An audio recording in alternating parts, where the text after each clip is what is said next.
1, 2, 3, come on!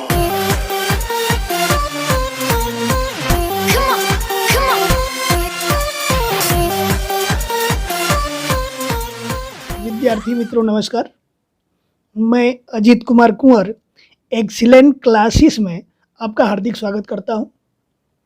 हम लोग chapter 3 का 12वां उदाहरण देखें। 12वां उदाहरण में दिया गया है कि एक टायर बनाने वाली कंपनी की बिक्री करोड़ रुपया में दिया हुआ है और लाभ 1000 में दिया हुआ है। यहाँ पर अंतर देखना है, बिक्री करोड़ में है और लाभ 1000 में है के बीच संबंध का अध्ययन करने के लिए एक सूचना दिया गया है। सूचना के रूप में अपने को 2 कोष्टक दिए गए हैं, बिक्री करोड़ रुपया में, लाभ 1000 रुपया में। ये 1.6 करोड़, 2.2 करोड़, ऐसे ये पूरा ये दिया हुआ है सूचना। वैसे ही लाभ यहाँ पर 4200, 5500, 6000, 6200 इस तरह से दिया हुआ है। जो पहला कोष्टक है कंपनी की बिक्री का है, दूसरा कोष्टक है वो उसका लाभ का है। तो उपर्युक्त सूचना से बिक्री व लाभ के बीच सहसंबंधांक, सहसंबंधांक का मतलब हम लोग क्या जानते हैं, इसको आर के नाम से जानते हैं। सहसंबंधांक के मान का परिगणन करना है।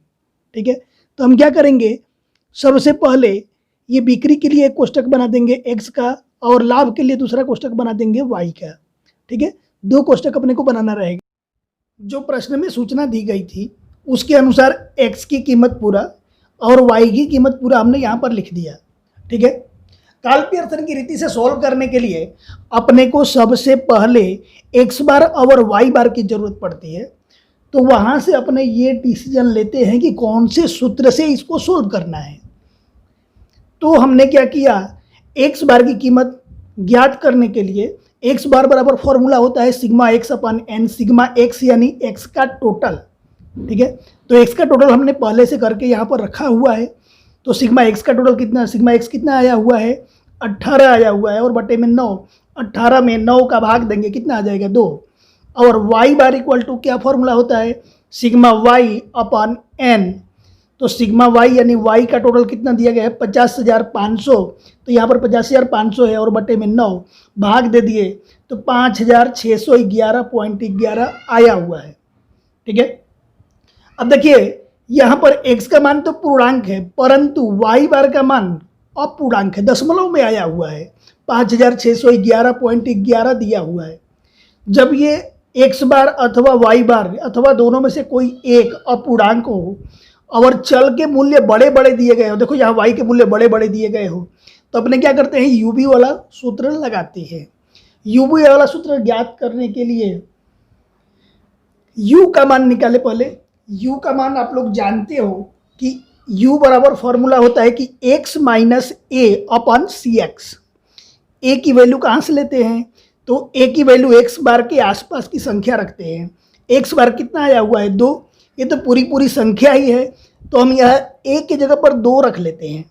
ठीक है, तो x माइनस 2 बटे में सी एक्स। देखिए जो चल x दिया गया है इस प्रश्न के अंदर यहीं पर ध्यान से समझना है।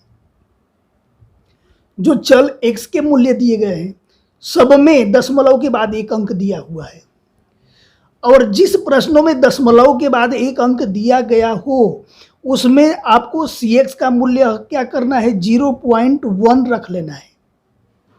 ठीक है, क्यों, फायदा अपने को ये होगा, जैसे मान लीजिए कि यहाँ पर दिया गया है 1.6। ठीक है, तो 1.6 में हम 0.1 से अगर डिवाइड कर दे रहे हैं, देखिए इसका मान 16 आ जा रहा है यानी पूर्णांक हो जा रहा है। तो जो अपूर्णांक अगर मान दिया गया है यानी दशमलव में दिया गया है तो cx का मान हमेशा दशमलव में ही लेते हैं। ठीक है, एक चीज़ और सोचने वाली बात है कि यहाँ पर दशमलव के बाद 1 अंक दिए गए हैं सभी में, तो यहाँ भी हमने दशमलव के बाद 1 ही अंक लिया हुआ है ताकि दशमलव से दशमलव कैंसिल हो जाएगा और भाग देने के बाद अपने को पूर्ण संख्या प्राप्त होगी u। ठीक है, अब v का मान ज्ञात करने के लिए फॉर्मूला क्या होता है, y माइनस बी अपॉन सी वाई। बी कहाँ से मानते हैं, तो b मानते हैं y बार के आसपास की संख्या। ठीक है, बी का मान कहाँ से प्राप्त करते हैं, वाई बार के आसपास। वाई बार अपने को कितना दिया गया है, वाई बार दिया गया है कि 5611.11 जो कि अपूर्णांक है। दशमलव में दिया हुआ है।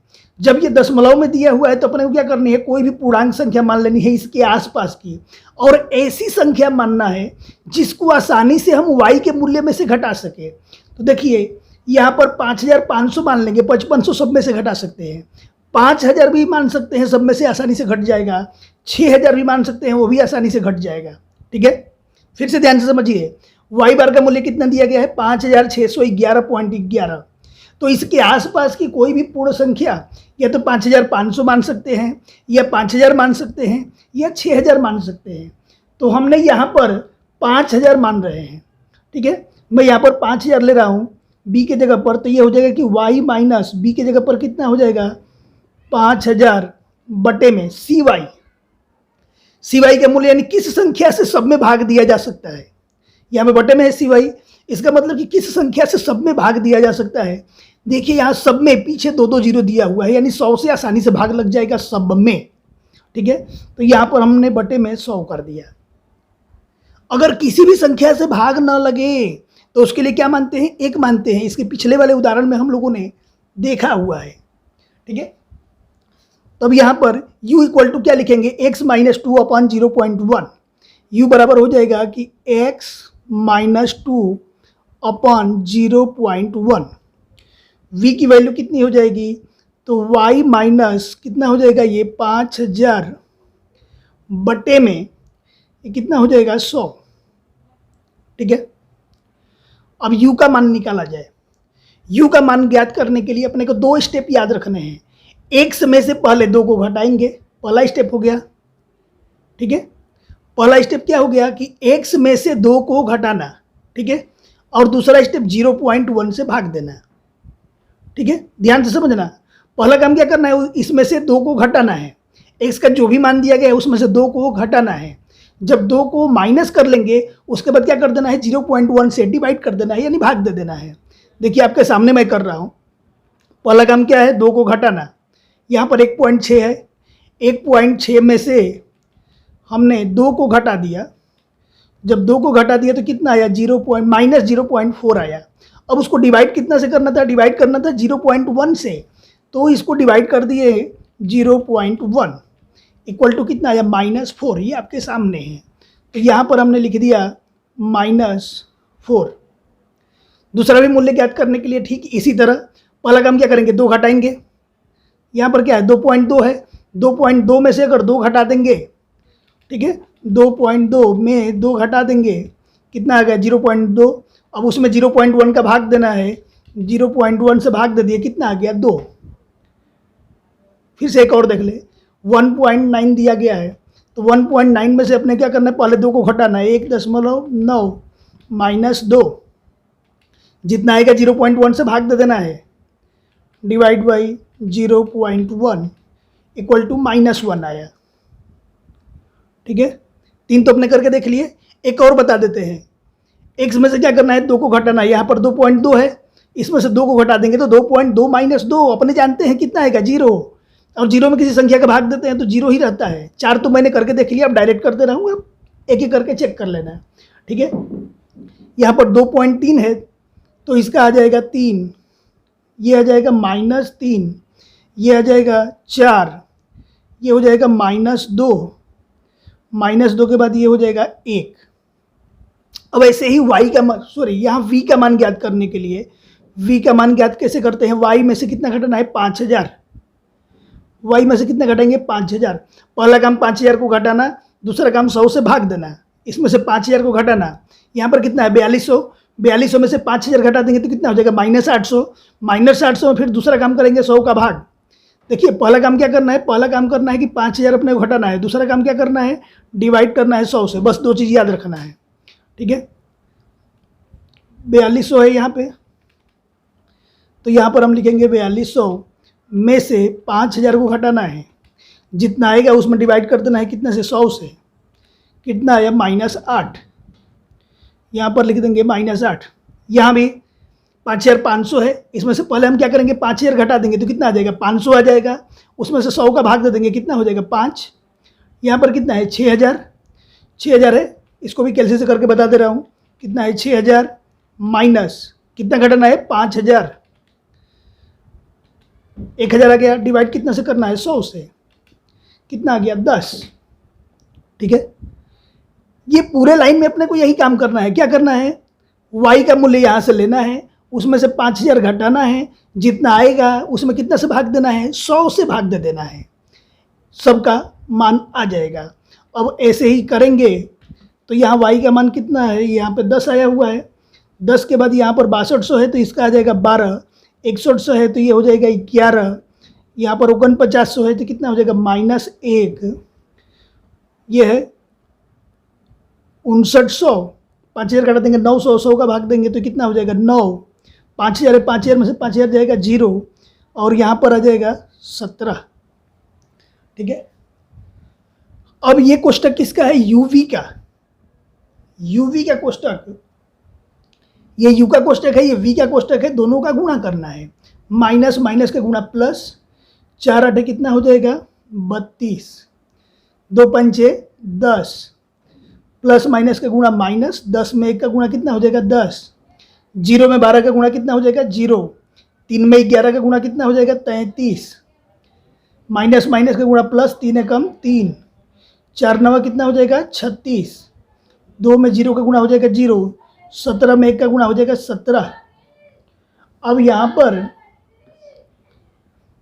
क्या करेंगे, यू स्क्वायर करेंगे, यू स्क्वायर यानी यू का जो कोष्टक है इसका वर्ग कर देंगे, -4 है, -4 का जब हम वर्ग करेंगे तो -4 का वर्ग कितना हो जाएगा 16, 2 का वर्ग कितना हो जाएगा 4, 1 का वर्ग 1, यहाँ पर 0, 3 का वर्ग कितना हो जाएगा 9, -3 का वर्ग 9, 4 का वर्ग 16, 2 का वर्ग 4, 1 का वर्ग 1।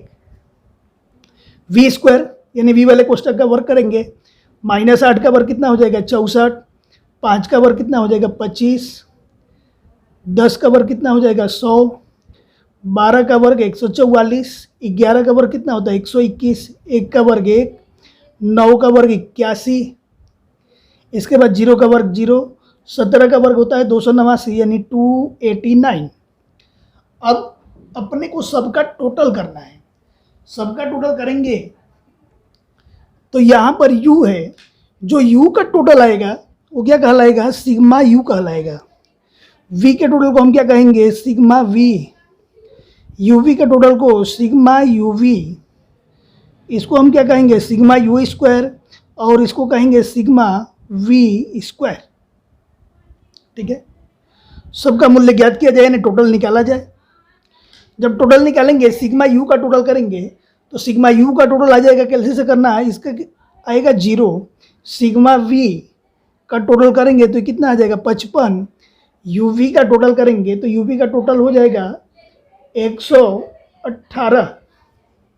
ठीक है, uv का टोटल 118 नहीं 121 होगा, uv का टोटल कितना होगा 121 यानी 121। u स्क्वायर का टोटल कितना हो जाएगा 60, और ये v स्क्वायर है इसका टोटल करेंगे तो ये हो जाएगा 825। ठीक है, अब जो भी कीमत दिया गया है इसको सूत्र में रखना होता है, और सूत्र क्या है, uv वाला सूत्र होता है कि n सिग्मा uv माइनस एक ब्रैकेट में सिग्मा u, दूसरे ब्रैकेट में सिग्मा v, नीचे 2 करड़ी आती है, पहली करड़ी में होता है कि n sigma u square minus sigma u का होल स्क्वायर, दूसरे ब्रैकेट में होता है दूसरे करड़ी में होता है कि n sigma v square minus sigma v का whole square.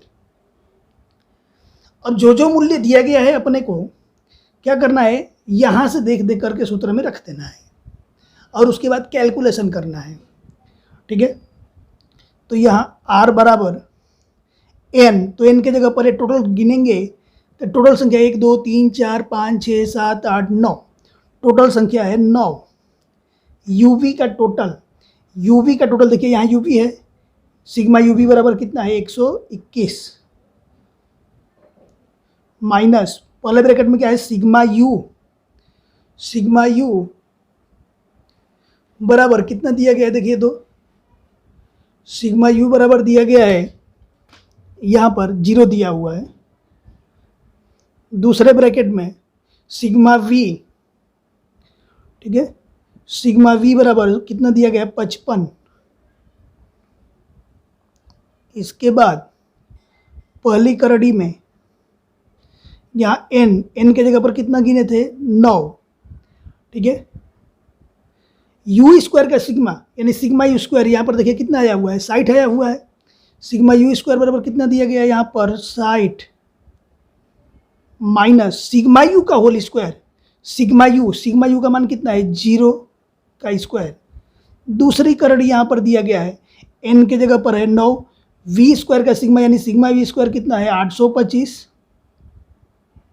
Minus sigma we का होल स्क्वायर, सिग्मा वी कितना दिया गया है 55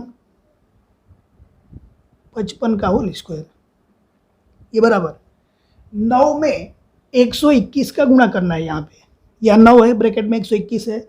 9 में जब 121 का गुणा करेंगे तो ये आ जाएगा कि 1089 माइनस यहाँ 0 में 55 का जब गुणा होगा तो इसका आंसर कितना हो जाएगा 0। इसके बाद नीचे पहली करड़ी में 60 में 9 का गुणा हो जाएगा तो इसका आंसर कितना आएगा 540 माइनस 0 का वर्ग कितना होता है 0।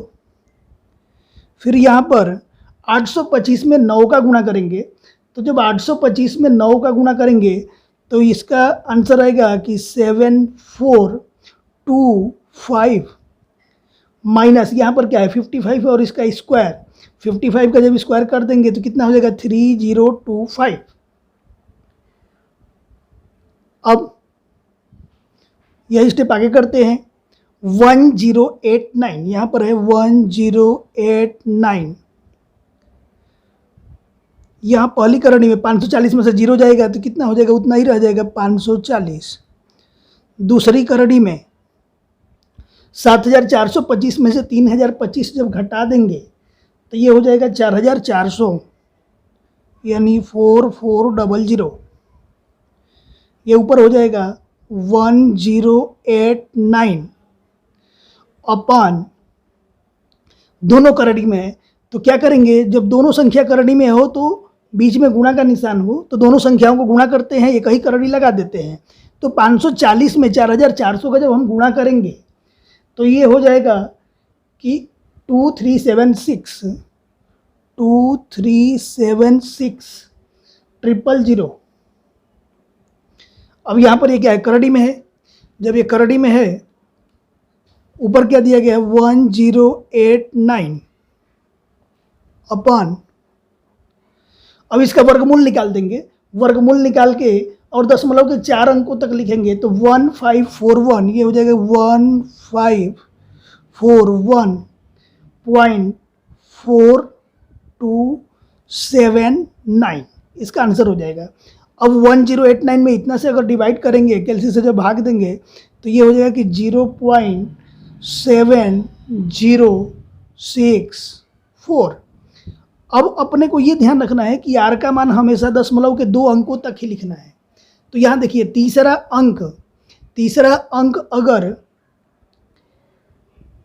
5 या 5 से बड़ी संख्या है, ये तीसरा अंक 5 या 5 से बड़ी संख्या है तो उसके बगल वाले में यानी उसके पहले वाले अंक में 1 जोड़ देते हैं, ठीक है।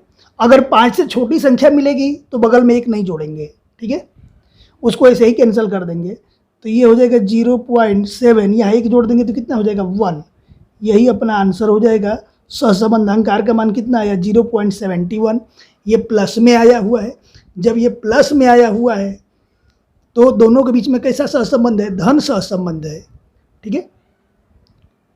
अर्थघटन कर देंगे नीचे कि दोनों के बीच में धन सहसंबंध है। जय हिंद, जय भारत।